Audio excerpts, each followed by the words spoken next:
Поезијата и универзумот се во многу нешта слични, бесконечни, безвременски, универзални, мистични и убави.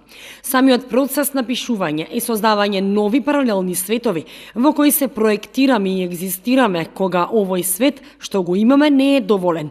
Велат младите поети кои викендов беа гости во рамките на поетската вечер што ја организираше Комисијата за настани и манифестации во општина Виница во соработка со Домот на културата Тошо Арстов и Музеот Теракота.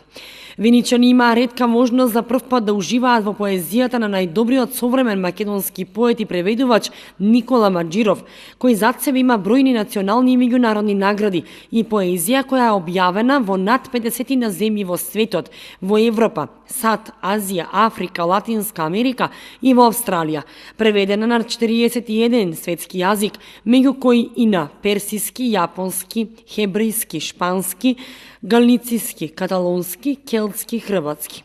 Пишува за времето кое не одминува, историјата на која грчевито и се навраќаме како некоја хронична кашлица, љубовта која тлее, воскреснува, скапува или испарува.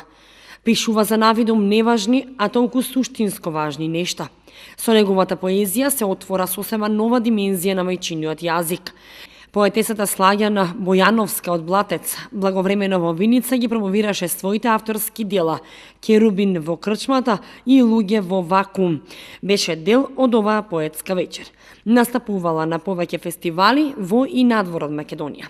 Од најмладата поетска генерација која носи нова енергија, луцидна, храбра и хируршки прецизна, стихови пренесоа Катерина Гогова, чија дебютантска книга поезија Актерите се кастрирани излезе минатата година како и младиот поет Митко Апостолов, добитник на наградата Антологија на болката, на Рациновите средби за најдобра дебютантска и необјавена поетска збирка за книгата Тело одречено од пливање.